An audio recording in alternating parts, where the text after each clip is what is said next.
ఈరోజు తుంగతుర్తి నియోజకవర్గంలో అరవపల్లి మండలంలో ఈ యొక్క ప్రెస్ మీటింగ్కి వచ్చిన విలేకరులందరికీ మరియు తుంగతుర్తి ప్రజలందరికీ ఆరాధ్య ఫౌండేషన్ సభ్యులందరికీ నా యొక్క ఉదయపూర్వక నమస్కారాలు తెలియజేసుకుంటున్నాను. ఈరోజు వాస్తవంగా ఇలాంటి ప్రెస్ మీటింగ్లు తుంగతుర్తిలో వందల కొద్ది పెట్టుకున్నాం. ఈరోజు బాధాకరమైన ప్రెస్ మీట్ పెట్టుకుంటున్నాం. ఇలాంటి రోజు వస్తుందని కూడా నేను ఎప్పుడు కూడా అనుకోలేదు. కాబట్టి ఏమి జరిగింది, వాస్తవాలు ఏంది, ఈరోజు మీ ద్వారా తుంగతుర్తి ప్రజలకి తెలియజేయడం కోసమే ఈరోజు ప్రెస్ మీట్ పెట్టడం జరుగుతుంది. ముఖ్యంగా నాకు ఆరాధ్య ఫౌండేషన్ చైర్మన్ వాణి మేడం గారి పేరు మీద పోచంపల్లి మండలంలో జలాల్పురం అనే విలేజ్లో హైవే బిట్టు, రోడ్డు బిట్టు 17 గుంటల భూమి ఉంది. ఆ భూమి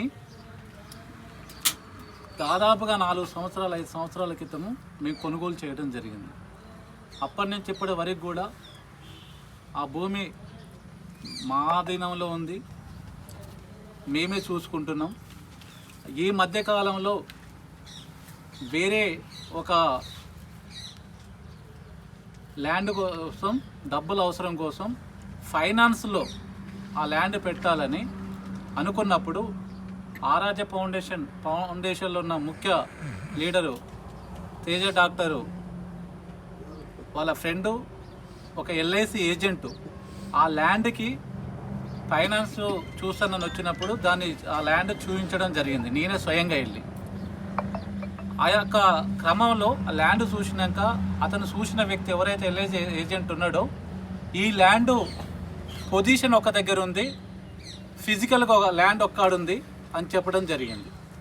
అయితే ఎదట జరుగుతుంది, నేను కొనుక్కున్నాము, మేము కరెక్ట్గా ఉందని అనుకుంటున్నాము అని మేము కూడా చెప్పడం లేదు. నేను మొత్తం సర్వే చేయించినాను కాబట్టి ఈ ల్యాండ్ కూడా పొజిషన్ సర్వే నెంబర్ వేరే వేరే ఉందన్న క్రమంలో ఎవరైతే ఈ ల్యాండ్ని ఆ రోజుల్లో మాకు ఇప్పించిండ్రో, ల్యాండ్ ఓనర్ నన్ను పరిచయం చేసిండ్రో వ్యక్తి అదే గ్రామానికి చెందిన సర్పంచి ఆయనను పిలిపియడం జరిగి ఏంటి ఇది, నువ్వు ఈ ల్యాండ్ ఇప్పించినావు, ఇది వచ్చేసి పొజిషన్ వేరు, ల్యాండ్ వేరు అంటున్నారు, ఇది ఎక్కడి వరకు న్యాయమో అని మాట్లాడడం జరిగింది.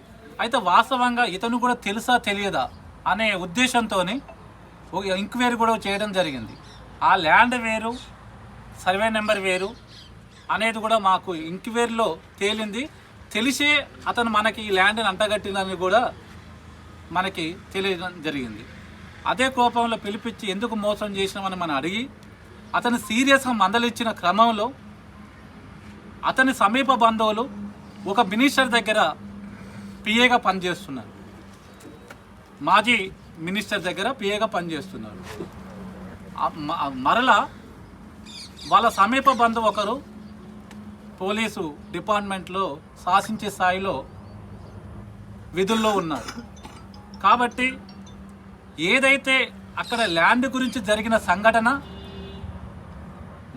ల్యాండ్ ఇప్పించిన సందర్భంలో ఇది కరెక్ట్ కాదు అని మనము సీరియస్గా పరిగణించడం, దాన్ని పక్కకు పెట్టి ఒకవేళ నేను మాట్లాడిన విషయం సీరియస్ అనిపిస్తే దాని మీద యాక్షన్ తీసుకున్నా కూడా నేను బాధపడే వ్యక్తిని కాదు.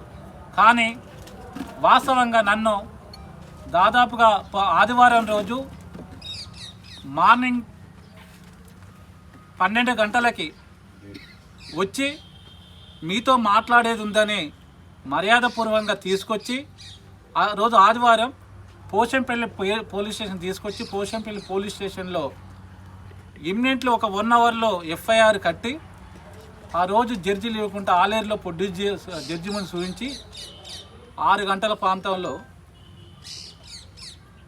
నల్గొండ జైలుకి పంపించడం జరిగింది. అసలు ఏంటి మాట్లాడే ఛాన్స్ ఇవ్వకుండా కనీసానికి ఏందని ప్రశ్నించకుండా ఏ అధికారి కూడా నన్ను కూర్చోబెట్టి ఏం జరిగిందని మాట్లాడకుండా ఇది మొత్తం జరిగిన చరిత్ర ఉంది. దీని వెనక ఏం జరుగుతుంది, ఏం జరగబోతుంది అని తెలుసుకున్న లోపే దాదాపు వచ్చేసి నన్ను లోపల పెట్టడం జరిగింది. వాస్తవంగా అదే గ్రామంలో నాకు పాస్బుక్, ఇది గవర్నమెంట్ ఇచ్చిన పాస్బుక్, ఈ పాస్బుక్లో 17 గుంటల భూమి ఉండడం జరిగింది.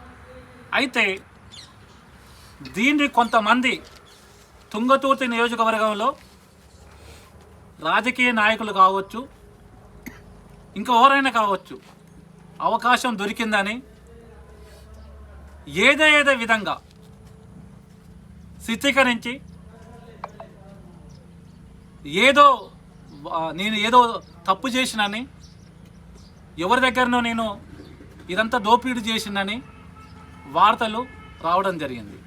వాస్తవంగా ఒక కేసు జరిగినప్పుడు అక్కడున్న పత్రికా విలేకరులు వాళ్ళందరూ కూడా ఉన్నా లేకున్నా ఒకరి దారి నుంచి ఒకరి ద్వారా ఆ న్యూస్ తీసుకొని వేస్తారు, వాస్తవాలు వేస్తారు. ఒక పేపర్లోనేమో ఆడి మనిషి అని, ఇంకో పేపర్లోనేమో మగ మనిషి అని, ఇంకో పేపర్లోనేమో బండరాయితో కొట్టడం అని, ఇంకో పేపర్లోనేమో ఇంకో విధంగా రాయడం జరిగింది.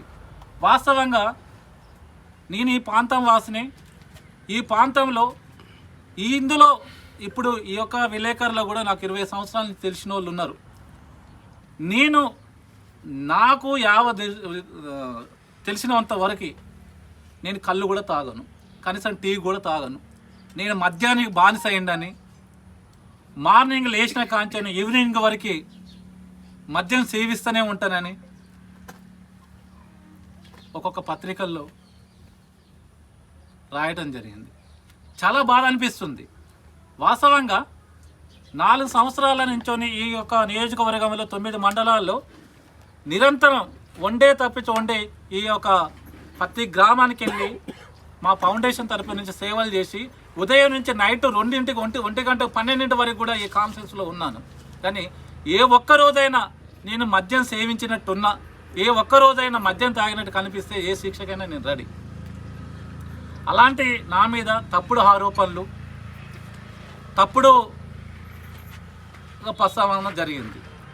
కాబట్టి వాస్తవానికి వెళ్తే ఇక్కడ గత 4 సంవత్సరాల నుంచోని కొంతమంది నాయకులు ఈ ఫౌండేషన్ డెవలప్ అవుతుంది, ఈ ఫౌండేషన్ డెవలప్ అయితే ఇన్ని రోజులున్న మా మనగడ ఎక్కడ పోతుంది అనే భయంతో చెడు ఆరోపణలు సోషల్ మీడియాలో, వాట్సాప్ గ్రూపులలో విచ్చలవిడిగా, వాస్తవంగా మా ఫౌండేషన్ సభ్యులు రియల్గా ఇంతవరకు మేము ఈ యొక్క నియోజకవర్గంలో ఫౌండేషన్ స్టార్ట్ చేసిన కాంచని ఇప్పటి వరకు కూడా మేము ఏ ఒక్కరితోని లొల్లిపడలేదు, ఏ ఒక్కరిని దూషించలేదు, ఏ ఒక్కరిని ఏ రాజకీయ నాయకుడినైనా కూడా మేము విమర్శించలేదు. అలాంటి చరిత్ర కూడా మాకు లేదు. ఏదున్నా మమ్మల్ని అడపదడప ఏదే గ్రామాల్లో అన్నా కూడా మేము తలంచుకొని పోయి మా కార్యక్రమం మేము చేసుకున్నాం తప్ప ఎవరిని కూడా, ఏ పార్టీని కూడా, అధికారంలో ఉన్న పార్టీని కానీ ప్రతిపక్షంలో ఉన్న పార్టీని కానీ మేము ఎప్పుడు కూడా విమర్శించలేదు. వాస్తవంగా ఈ మధ్య కాలంలో ఆరాధ్య ఫౌండేషన్ ప్రతి మండలంలో కమిటీలు వేసుకొని, జిల్లా కమిటీలు వేసుకొని మంచి ఒక మూమెంట్గా ఒక పొజిషన్కి వస్తున్న క్రమంలో దీన్ని ఎట్లా అంతం చేయాలా, ఏ తీరుగా అంతం చేయాలి, వీళ్ళని ఎట్లా బ్యాకప్ చేయాలా అన్న ఆలోచనలతోనే కక్ష కట్టి మన నియోజకవర్గానికి సంబంధించిన కొంతమంది నాయకులు పన్నిన పండాంగంలో ఇదొక కుట్ర దాగుందనేది వాస్తవం. అతి త్వరలో వాళ్ళకే విభేదాలు వచ్చి వాళ్ళ నోటి నుంచే ఈ కుట్ర ఏందనేది చెప్పించే రోజులు కూడా దగ్గర పడ్డాయని కూడా నేను అనుకుంటున్నా.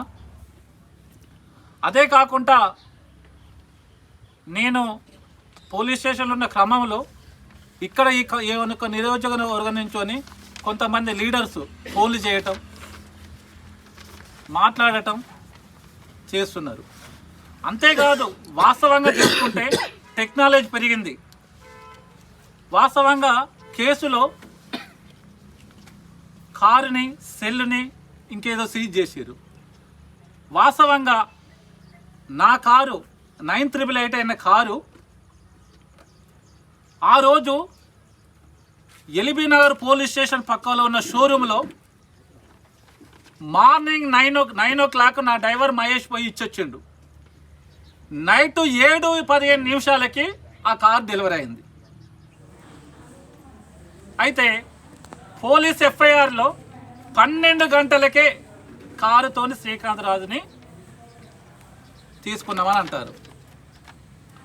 ఇది ఆ షోరూమ్ ఇచ్చిన లెటర్, మీరు గమనించాలి. ఒకటి. రెండోది, ఆ కారు ఎప్పుడు వెళ్ళింది అని మా దగ్గర వీడియోలు కూడా ఉన్నాయి. ఆ సమయంలో వీళ్ళు కేసులో పెట్టిన సమయంలో నేను ఎక్కడున్నా నా ఫోన్ నాతోనే ఉంది కాబట్టి సిగ్నల్ ఎక్కడుంది, పోర్షంపల్లిలో ఉందా సిగ్నల్, లేకపోతే అప్సిగూడలో ఉందా అనేది కూడా గమనించాలి. అది కూడా మేము తీస్తున్నాం. అంతేకాదు, ఎవరైతే ఈ కేసు పెట్టారని అనుకుంటున్నారో త్వరలోనే ఆ వ్యక్తిని కూడా ప్రవేశపెట్టి వాస్తవాలు మీడియా ముందు చెప్పేయడానికి మేము ప్రయత్నిస్తాం. వాస్తవంగా ఈరోజు అరవపల్లి మండలంలో ప్రెస్ మీట్ పెట్టడానికి కారణం ఏంటంటే, ఇక్కడ కొంతమంది వాట్సాప్ గ్రూపులలో చెడు ఆరోపణలు, చెడుగా రాయటము, చెడుగా దాన్ని వైరల్ చేయటము మొదలుపెట్టారు. కాబట్టి మేము ఒకటి సవాల్ ఇస్తున్నాం. ఏమంటున్నామంటే, ఈ తప్పు చేసిన అంటే మేము తుంగతుర్తి నియోజకవర్గంలో తిరగకుండా బయట ఉంటాం నిరూపిస్తే.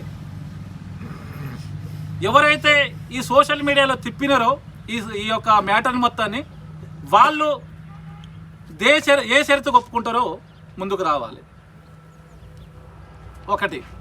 రెండోది, ఏ రాజకీయ నాయకుడినైనా కూడా నేను కానీ, మా ఫౌండేషన్ జిల్లా నాయకులు కానీ, మండల నాయకులు కానీ, నియోజకవర్గ నాయకులు కానీ ఎవరైనా చెడుగా ఆరోపణలు చేసినట్టున్నా, చెడుగా మాట్లాడినట్టున్నా, వ్యక్తిగత కక్షలకు పోయి గొడవలు పడినట్టున్నా మేము దేనికైనా రెడీ.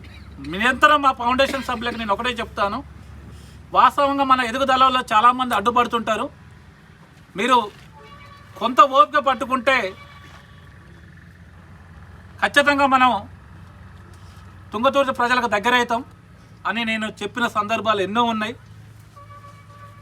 కాబట్టి వాళ్ళు కూడా నా ఫౌండేషన్లో పనిచేసే ప్రతి ఒక్కరూ మేము ఒక కుటుంబంలాగా ఉన్నాం. మేము, నేనే కాదు, మా ఫౌండేషన్లో ప్రతి చేసే వ్యక్తి ఫౌండేషన్లో జాయిన్ అయిన ఎలాంటి తప్పులు కానీ, ఎలాంటి చెడు ఆరోపణలు కానీ ఇతరుల వ్యక్తుల మీద చేసిన చరిత్ర కూడా మాకు లేవు. కాబట్టి గమనించాలి తుంగతుర్తి ప్రజలు, ఏమి జరుగుతుంది అంటే, ప్రజలకు సాయం చేద్దామని వచ్చిన వాళ్ళ మీద నిందలేసి వాళ్ళని ప్రజల నుంచి దూరం చేయాలనే ఒక కుట్ర జరుగుతుంది. కాబట్టి ఈ కుట్రలో వాస్తవం లేదు అని ప్రజలకు ఆల్రెడీ అర్థమైపోయింది. ఒకవేళ తప్పు చేసి ఉంటే ఈ గడ్డ మీద తిరిగే వాళ్ళం కాదు, ఇక్కడికి వచ్చే వాళ్ళం కూడా కాదు. మేము అవసరం కూడా లేదు మాకు. దాదాపుగా వచ్చేసి మేము తుంగతుర్తి నియోజకవర్గంలో 154 గ్రామ పంచాయతీలు కానీ, ఆమ్లెట్ గ్రామాలు కానీ, కొన్ని తప్ప అన్నిట్లో మా సేవా కార్యక్రమాలు అందిన ఊర్లే ఉన్నాయి.